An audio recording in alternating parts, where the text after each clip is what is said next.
Doctor, muy buenos días. Encantado de estar contigo, Rosa María, además hoy día, ¿no? Su cumpleaños. Gracias.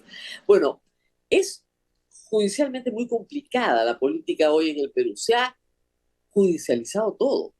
Yo leo yo te ataco con un proceso, tú me atacas con un proceso. Y en la fiscalía lo que tenemos es, digamos, fiscales supremos nuevos que vienen del caso Cuellos Blancos, tratando de sacar a otros fiscales que están en la fiscalía, como por ejemplo Adelia Espinosa. Y Mm. esto lo vemos en el alineamiento de Dina Boluarte con esos intereses, porque también está muy interesada en sacar a Adelia Espinosa a como dé lugar. ¿Cómo explicarle esto al público? La audiencia Mira, dice, ¿qué es esto? hay varias entradas, ¿no? Creo que la más clara proviene del adelgazamiento de la política. En condiciones institucionalmente equilibradas, todo esto que estamos viendo, le llamemos disputas o como le llamemos, tiene una dimensión en la que se negocia en el sentido institucional para buscar equilibrios internos de gobierno. Cuando ese espacio de negociación se adelgaza, como se ha adelgazado entre nosotros, las disputas se convierten todas en criminales. La segunda lectura, que hay que agregar a esta, es que hay demasiadas personas con delitos en la mesa de negociación y quienes enfrentan delitos no negocian, litigan y bloquean. Ambos escenarios, el del adelgazamiento de la política y el de la multiplicación de sospechosos en política, suponen una necesidad imperativa que es despejar incógnitas. Y en parte de ese ejercicio tenemos un problema por resolver, que es la cantidad de tiempo que nos toma despejar incógnitas. Tengo una lista corta. Mencionaste el caso de la señora Fujimori. Muchos debates, que hemos tenido varios de ellos en este espacio Hemos tenido contigo, muchos en este pero, programa. pero notemos que de una manera u otra, y sea la posición que tenga cualquiera, el caso de la señora Fujimori ya está atravesando dos procesos electorales sin un juicio completo y eso es demasiado tiempo. Así El es. caso de los cuellos blancos del puerto. Comenzó en el 2018, van 7 años. El juicio fuerte, el de el señor Ríos, presidente de la Corte del Callao, ha seguido su curso. El de Inostroza está bloqueado por la extradición, por su fuga. Todo lo demás de la cartera tiene demasiado tiempo de maduración. El caso de la señora Emma Benavides, la hermana de la señora Patricia Benavides, la causa principal de todo este alboroto que comenzó por tratar de protegerla. Bueno, las investigaciones comenzaron también en el 2018. De modo que una llave importante para tratar de crear un mínimo de equilibrio en todo esto consiste en comenzar a cerrar casos en los que el tiempo es un factor de deterioro, de pérdida de valor institucional en las discusiones, para comenzar, ¿no? Vamos a ver el caso de Keiko Fujimori, porque creo que está claro para todos que el Tribunal Constitucional le va a dar la razón. Porque en este caso la tiene y porque además el tribunal tiene simpatía con Keiko Fujimori. Es una pena porque debería resolverse por las razones jurídicas, no por la simpatía con Keiko Fujimori. Pero el tema es muy relevante para toda la vulneración de los procesos, porque son varios los procesales, ¿no? Humal, el Partido Aprista, el PPC, PPK. Esto es un dominó. Yo hace Mm. años que se lo dije a la defensa de Juliana Loza, el tema central acá es que esto no es delito. Y hemos peleado mucho, doctor, y yo sigo en mi posición, tengo 11 años defendiendo que esto no es delito, y yo creo que al final me van a dar la razón, porque no es delito. Pero, ¿cuánto tiempo se ha gastado en esto? A O ver, sea, el pa- señor José Domingo Pérez nos ha contado una historia que yo creo que está muy bien contada. Siempre digo, le voy a dar el Pulitzer de periodismo. Nadie lo ha contado mejor, pero no es delito. Ese es todo el problema. a ver, yo creo que es un poquito más complejo, lo hemos discutido un montón de veces. Claro, la parte que se refiere a los testaferros, a esa especie de microcanibalización de Pitufeo. fondo, es a la que te refieres tú, el pitufeo, como le llaman, esa en efecto no es delito. Y ha sido un error hasta denominar a este caso como cócteles, porque como hemos comentado varias veces, lo que había que discutir era otra cosa, ¿no? No el manejo de la campaña, sino primero si el ingreso de fondos ilegales de Odebrecht, que no es una cuestión Exacto. sobre cómo se financia la campaña, sino qué se hace con el dinero de Odebrecht, si eso es delito o no. A ver, yo creo que hay una línea de separación muy fuerte entre los casos Humala y Fujimori por un lado y todos los demás, APRA, PPC, etcétera, y esa línea tiene que ver con el monto del dinero, porque el fundamento que en su día el juez Concepción Carguancho acogió para darle pase a estos dos casos fue la exorbitancia del dinero. Lo que decía Concepción Carguancho en el origen era: oiga, pero usted no puede recibir 1 millón sin sorprenderse, menos tres. ¿De Pero acuerdo? doctor, o sea, cuando Carguancho da la Entonces, prisión preventiva, no se sabía lo de los tres del Banco de Crédito. O sea, el millón de dólares se quedó sí, chico. exacto, exacto. Y de hecho ese fue un movimiento muy duro, creo que incluso certero, al que la fiscalía no reaccionó, ¿verdad? Porque en el primer movimiento, el primer momento del caso, la sorpresa era, pero ¿por qué tanto dinero? En una Ah, campaña, esto puede sonar un poco cínico, pero una campaña política de entonces, cuando no había los controles y topes que hay ahora, $250.000, $300.000, eran cantidades que voy a usar comillas, se levantaban en el mercado político con cierta facilidad. 1 millón claro. sonaba alarmante, tres sonaba el propio Barata en las comunicaciones que se hicieron públicas, le decía a Odebrecht: oye, 3 millones para el Perú es demasiado en una campaña política. Pero claro, lo has dicho bien, cuando empiezan las revelaciones sobre donaciones de otras dimensiones, Rasmus, disclaimer, varios de sus Claro. parientes son clientes de mi firma, no Rasmus, ¿no? Pero los fondos de Rasmus, los fondos del señor Romero, ese fue un movimiento además que lideró Humberto Banto mismo. Él anunció que esto iba a salir, pues entonces las cosas cambian porque no dicen, bueno, entonces aquí se mueve mucho más dinero del que creíamos. Respuesta cínica, dura, muy fuerte, pero real en sus consecuencias. Lo que Abanto decía en ese tiempo era: ¿cómo va a alarmar 1 millón si es que se prueba el millón? Si acá hay 7 millones y esto es lo que circula aquí. Bien. Yo creo que hay dos cuestiones, tres diría, que han enturbiado esta discusión. La primera es haberla hasta nominado por el lado que no había que discutir. Esto no era sobre los cócteles. La segunda, no acomodar el caso al modo en que han ido evolucionando las dos historias. Recuerda, siempre citamos aquí un artículo de Iván Montoya del año 17, donde Iván Montoya decía: no, no, no, ya no. Lo que hay que investigar aquí es qué cosa ocurrió con el dinero que no entró a la campaña, no con el que sí Eso entró. era más Porque decía Montoya, interesante. correcto, porque el que no entró a la campaña, que es más o menos la mitad de lo que se recaudó, puede haber formado, decía Montoya, una fortuna clandestina, y la Claro. inserción de esa fortuna clandestina al mercado por métodos fraudulentos, como simular inmobiliarias, en fin, Eso sí es simular lavado. inmobiliarias, vemos, eso decía lavado, eso decía Montoya, eso es lavado. Pero Aquí hay que poner nunca el se fue por acento, ahí. pero ese acomodamiento no pasó. El tercer movimiento que creo produce los defectos de este caso tiene que ver con que para lavar activos de Odebrecht tenemos que tomarnos en serio que Odebrecht tenía una lavandería.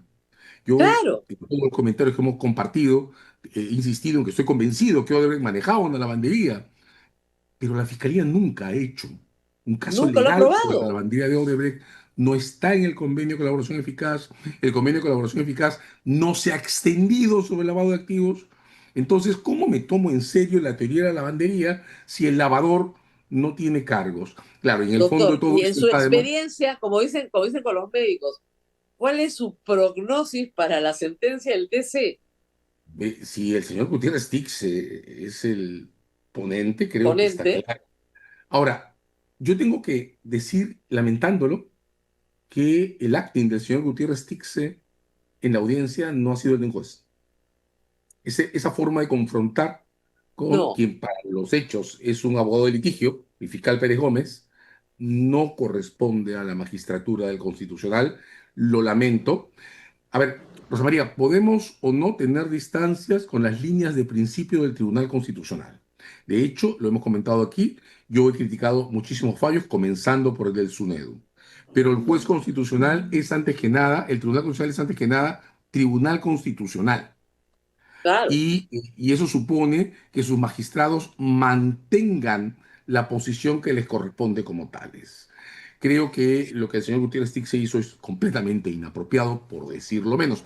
Pero al final del día, uno se pregunta dos cosas. La primera, ¿por qué este caso está en el Tribunal Constitucional si la señora Fujimori lo ha ganado todo en el proceso?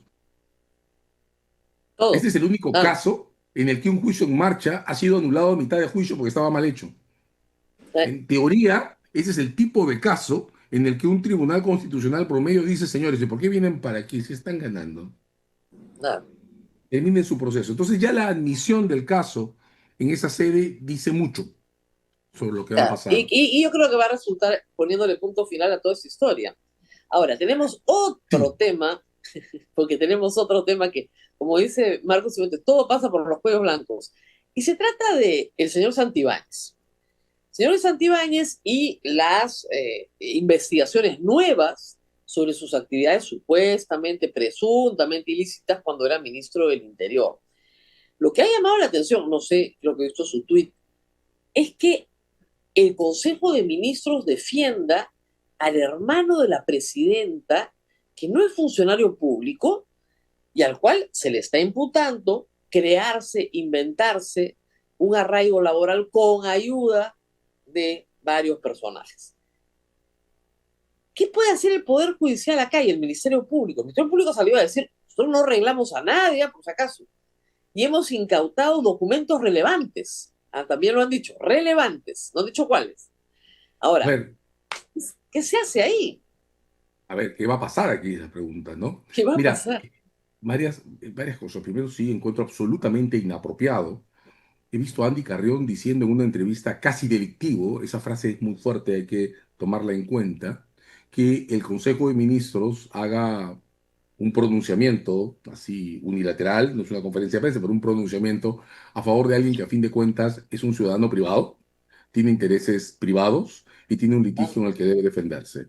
El señor Nicanor Boluarte es inocente, pues tiene un abogado, además es un muy buen abogado, el señor Vivanco, que puede hacer lo que le toca, pero tener capacidad para movilizar a un gabinete a su favor lo incrimina, creo que eso no lo notó, Eso es porque lo su que yo, caso no, eso es lo está, que yo decía temprano. O sea, tiene más poder del que creíamos que tenía. Por lo tanto, y la su matriz poder de en la sombra sí existe.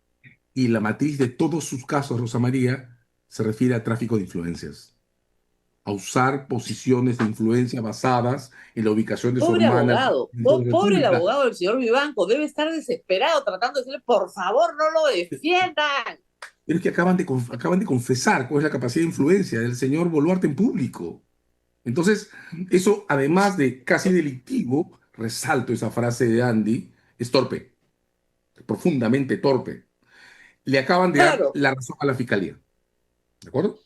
Ahora, sobre todo claro, para el caso, para el otro caso, Waikis en la sombra, que se trata justamente de la sombra, ¿no? O tráfico sea, de posiciones desde la penumbra que le da ex su ubicación como exactamente. hermano del presidente. Entonces, ¿qué Mira, mayor prueba, señor juez, si este señor puede movilizar al Consejo de Ministros enterito a su favor?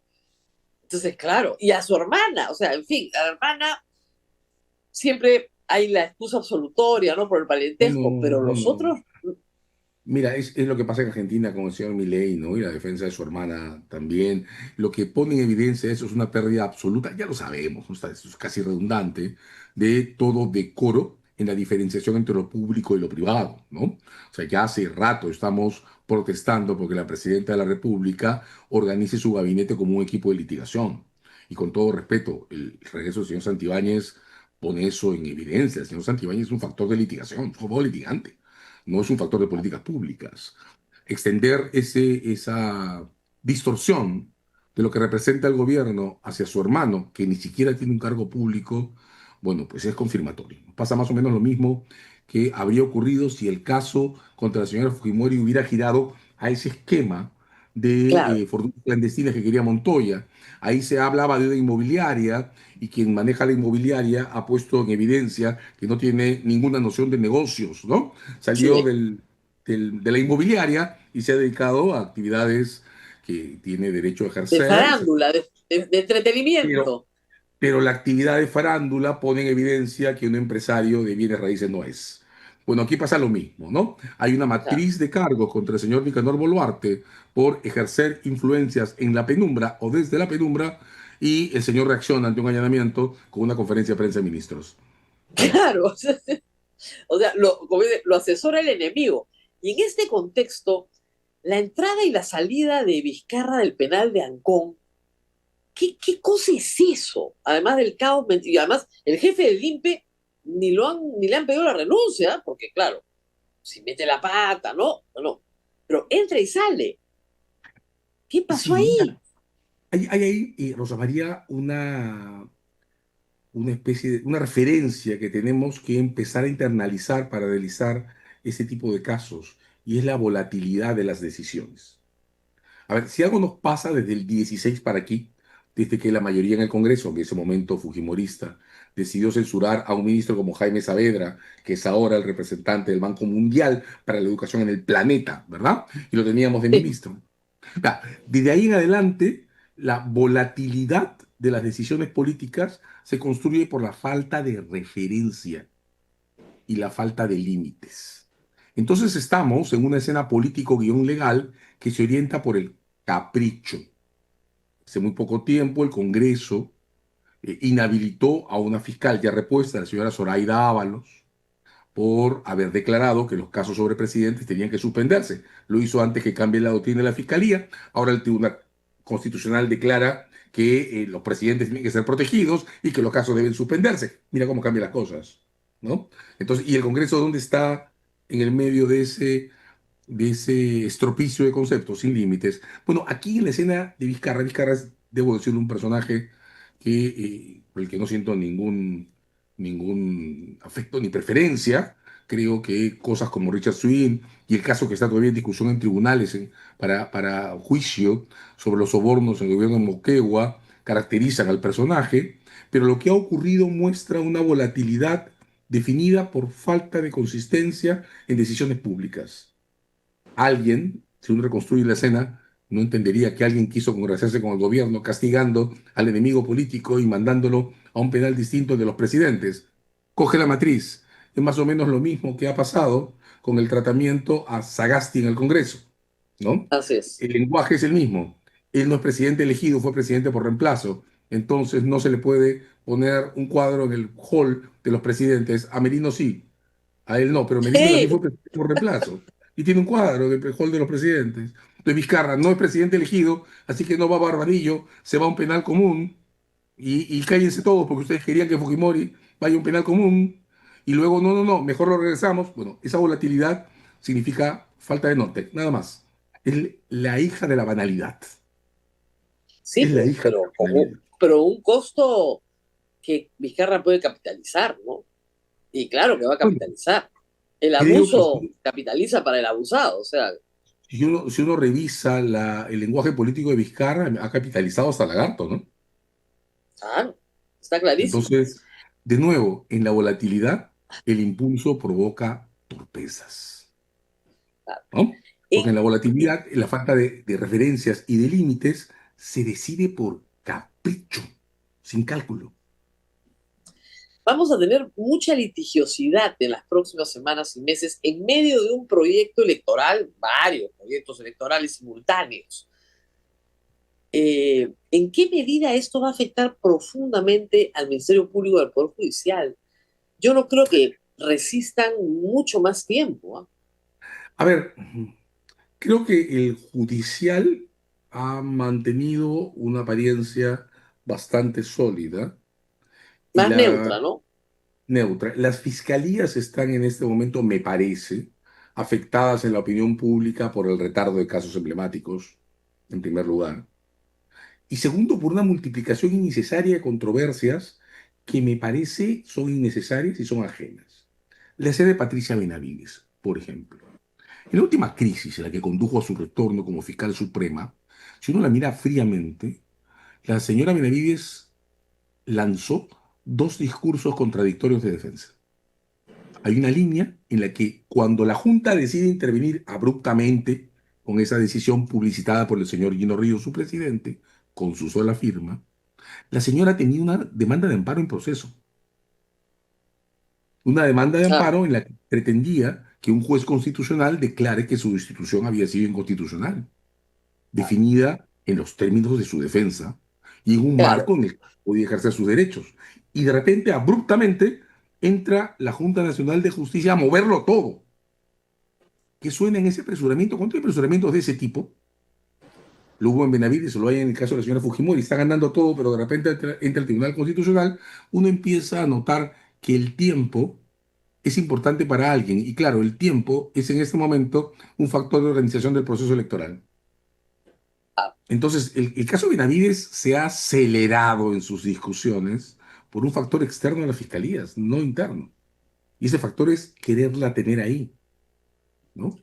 Bueno, pero sí la- hay, está claro, creo yo, un alineamiento de intereses, no diría de fuerzas políticas, ni institucionales, de intereses entre la Defensoría del Pueblo, la Junta Nacional de Justicia, Dina Boluarte, y Patricia quizá el Jurado Nacional de Benavides, Elecciones aún no lo el sabrá. Jurado Nacional de Elecciones ahora, el TC y el Congreso. Sí, Y al en una frente apuesta, al frente queda una parte del Ministerio Público y una parte del Poder Judicial, nada más. y no, mira, ahí te voy a contradecir, yo creo que al frente queda la ciudadanía entera. Porque Bueno, pero ¿a dónde voy con esto? Mira, estas peleas que son externas, la señora Benavides quería cerrar esta frase. Esa duplicidad de acciones se vuelve a reflejar al final. Cuando termina la crisis, la señora Benavides deja de insistir en ser fiscal de la nación. Acepta ser sí, fiscal del sistema. digo, De acepto hecho, ser fiscal ya. antes de eso, había aceptado el proceso por nulidad vía amparo de la resolución del jurado que la señora Espinosa había planteado. Ella empieza a aceptar cosas. Renuncia a una pelea absurda de la Fiscalía de la Nación y regresa a su asiento como fiscal suprema. Esa acción no corresponde a la denuncia que se acaba de presentar. De nuevo, Claro, uno puede sospechar que la coyuntura empieza a movilizarse por factores externos al manejo de la fiscalía. ¿De acuerdo? Entonces, sí, hay como tú dices una suerte de alineamiento alrededor de la construcción de un marco, no voy a decir institucional porque no lo es, un marco en las entidades constitucionales alrededor del proceso electoral. Creo que ese alineamiento está organizado en función a un mito, el mito del fraude electoral del 21. claro. Entonces hay una especie Y el de mito de hecho los galáctico. caviares, ¿no? El mito de los Sí, claro, caviares. el mito del Todos los ejército que no están alineados acá son caviares, nunca, hasta que no claro. prueben lo contrario. Digamos, yo por reemplazo diría, este es un momento en el que el saqueo encuentra o construye como enemigos a todos los institucionalismos, ¿no? Ah, sí, claro, por supuesto que sí. Bueno, Porque mira, en doctor, la se lista de nos ha caviares vencido el estamos tú y tiempo, yo y se nos ha vencido el tiempo y usted tiene una audiencia en unos minutos y sé que está muy comprometido. Así que próximamente lo tendremos en el estudio para seguir comentando estos temas. Y por supuesto viene la resolución del TC y vienen una serie de actos procesales que vamos a ver y que van a darle pues algún contenido a lo que está viendo hoy el Poder Ejecutivo, como es, como un ataque, como un muñeco armado, así dice la señora presidenta.